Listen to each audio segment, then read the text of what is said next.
तुभ्यं नमः सकलमङ्गलकारिकाय। तुभ्यं नमः सकलनिवृत्तिदायकाय। तुभ्यं नमः सकलकर्म विनाशकाय। तुभ्यं नमः सकलतत्त्व निरूपकाय।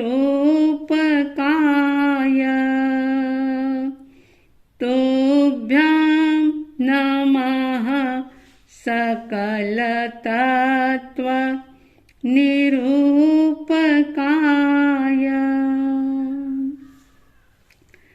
श्रद्धालु जिज्ञासु श्रोताओं, आज आचार्य सम्राट पूज्य गुरुदेव श्री आनंद ऋषि जी महाराज के 109वें दीक्षा जयंती के साथ साथ कर्नाटक गज के श्री खद्दरधारी घोर तपस्वी पूज्य श्री गणेश लाल जी महाराज साहब का भी दीक्षा जयंती महोत्सव है। जैसा कि आप सभी जानते हैं कि पूज्य श्री जी का जन्म राजस्थान के बिलाड़ा गांव में हुआ था और किशोर अवस्था में ही उनको माता पिता का वियोग हो गया था और बिलाड़ा छोड़कर के वे महाराष्ट्र के मनमाड़ शहर में चले गए थे। कुछ समय तक उन्होंने नौकरी भी की और अभी थोड़ा ही समय बीता था कि उनके छोटे भाई का भी वियोग हो जाता है, उसकी भी मृत्यु हो जाती है। लेकिन गणेश लाल जो कि बड़े ही हिम्मती थे, एक बार ऐसा हुआ कि इनके पेट में भयंकर दर्द उठा। तब उनकी उम्र 35 वर्ष की थी। मन के अंदर विचार आया कि मेरे पिता की मृत्यु मात्र 40 वर्ष की उम्र में ही हो गई और बाय चांस अगर मेरी भी उम्र 40 की ही हो तो सिर्फ 5 साल बाकी बचे हैं। मगर अब तक मैंने खुद के लिए, आत्मा के लिए कुछ भी कार्य नहीं किया। एक शुभ संकल्प मन के अंदर जागा कि अगर मेरा ये दर्द, जो पेट में भयंकर दर्द हो रहा है, ये दर्द अगर ठीक हो जाएगा तो फिर मैं भोगों के कीचड़ में ना फंस करके संयम अंगीकार करूंगा। भाव का अद्भुत प्रभाव होता है और उसी भाव के प्रभाव से उनकी पीड़ा दूर हो जाती है और वे गुरु की खोज में निकल जाते हैं। घूमते घामते बेलापुर में पहुंच गए। महाराष्ट्र का एक छोटा सा गांव बेलापुर, जहां पर उस समय में कोटा संप्रदाय के रोडमल जी स्वामी जी के शिष्य प्रेम मुनि जी महाराज का चातुर्मास चल रहा था। प्रेम मुनि जी के पास जाकर के गणेश लाल जी ने अपने भाव अभिव्यक्त किए। उनके चरणों में रह करके ज्ञान ध्यान अर्जित करने लगे और उनके साथ विचरण करते करते नगरशूल ग्राम में उनका पदार्पण होता है। वहां के जो सेठ थे उस समय में पूनम चंद जी बाफना, जिन्होंने गणेश लाल जी को देखा, उनकी प्रतिभा से वे बड़े प्रभावित हुए और उनको अपना दामाद बनाने का मानस उन्होंने बना लिया कि मैं अपनी बेटी की शादी गणेश लाल जी के साथ करूंगा।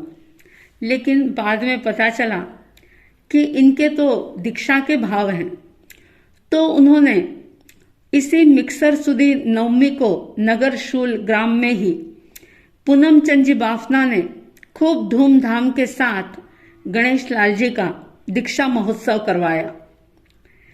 जिन गणेश लाल जी महाराज को खद्दरधारी के नाम से भी जाना जाता है, सद्गुरुनाथ कहा जाता है और जिनका अंतिम समय जालना में संपन्न हुआ, जिन्होंने अपनी देह का त्याग महाराष्ट्र के जालना शहर में किया। कई लोगों ने उनकी श्रद्धा और आस्था के चमत्कार देखे हैं। उसी में से किसी ने एक घटना जो उनके साथ घटी थी उन्होंने सुनाई कि बेंगलोर के एक श्रावक अनराजी सांकला, जिनकी बेटी का नाम था सूरजबाई, जिसका ससुराल था खीचन में गोलेछा परिवार की जो बहू बनी थी, एक बार ससुराल के अंदर दिन दहाड़े ही डाका पड़ जाता है। डाकू लोग घर में आ जाते हैं। घर वाले सारे ही कांपने लग जाते हैं, डरने लग जाते हैं। सूरजबाई जो कि नई नवेली बहू थी और बचपन से ही गुरु गणेश के ऊपर अटूट आस्था थी, श्रद्धा थी, माता पिता से घुट्टी के साथ ही इस प्रकार के धार्मिक संस्कार मिले थे और बचपन से ही गुरु गणेश लाल जी महाराज के नाम की वो माला करती थी, जाप करती थी। अनन्य श्रद्धा उनके मन में थी। सारे घर वाले भयभीत हो रहे थे, सारे डाकू घर में आ गए थे, लेकिन अनन्य श्रद्धा और आस्था जहां होती है वहां पर किस प्रकार से रास्ता मिल जाता है, क्योंकि आस्था ही रास्ता देती है।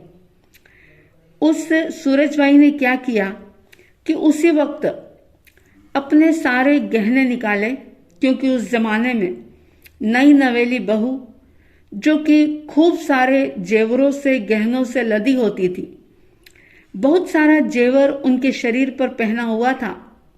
उन्होंने उसी समय सारे जेवर निकाले और एक थाली के अंदर रख दिए और एक किचन में, रसोई में काम करने का जो एक मेला कुचेला कपड़ा था, उस मेले कुचेले कपड़े से उन्होंने उस थाली को ढक दिया और जोर जोर से हे सद्गुरुनाथ रक्षा करो, हे सद्गुरुनाथ रक्षा करो, हे सद्गुरुनाथ रक्षा करो, सद्गुरुनाथाय नमः, इस प्रकार से जाप करने लगी।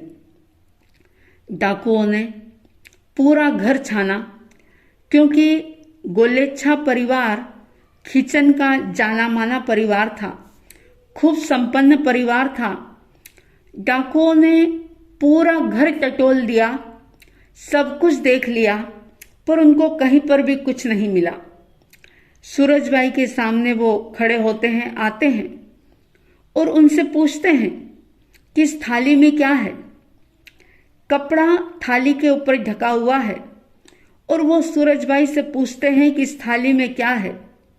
सूरजबाई ने भी कुछ सोचा नहीं था कि उनको क्या जवाब देना है, लेकिन अनायास सूरज बहन के मुख से एक बात निकल गई कि इस थाली में तो बच्चों के खिलौने हैं, बच्चों के खेलने के खिलौने इस थाली के अंदर पड़े हुए हैं। और ऐसा कहते हैं कि उन डाकुओं ने कपड़ा हटाया।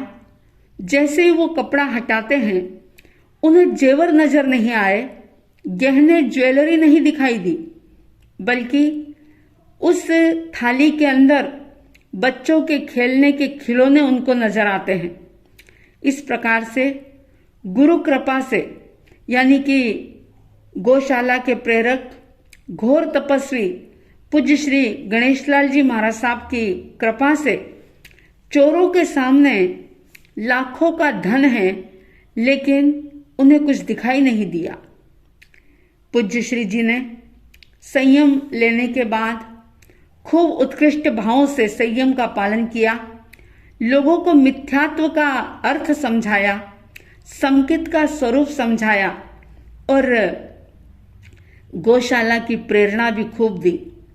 उनकी प्रेरणा से जगह जगह गौशालाएं खुली, खूब खादी का प्रचार प्रसार किया और लोगों के अंदर उनके प्रति एक ऐसी आस्था और श्रद्धा का भाव जम गया जो आज भी दिखाई देता है। पूज्य श्री जी, जिनकी की मृगसर शुक्ला नवमी के दिन ही नगर शूल ग्राम में दीक्षा हुई थी और उन्होंने कई प्रकार से तप की प्रेरणा दी। अगर कोई शारीरिक, मानसिक या किसी भी प्रकार की आदि व्याधि उपाधि से पीड़ित उनके पास कोई आता तो वे तपस्या की दवाई उनको देते थे। लोग बताते हैं कईयों को एक साथ 28 का पचकाण करवा देते, कईयों को तेला करवा देते, कईयों के 11 उपवास करवा देते और देखते ही देखते लोगों को बाहर की हवा, भूत प्रेत की बाधा जो भी होती थी वो सब खत्म हो जाती थी।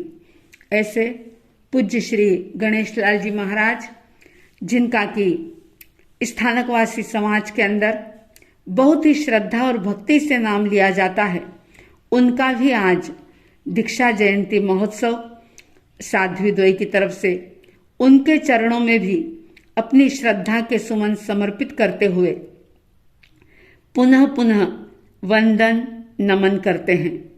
इन्हीं शब्दों के साथ जय प्रभु महावीर, जय गुरु आनंद।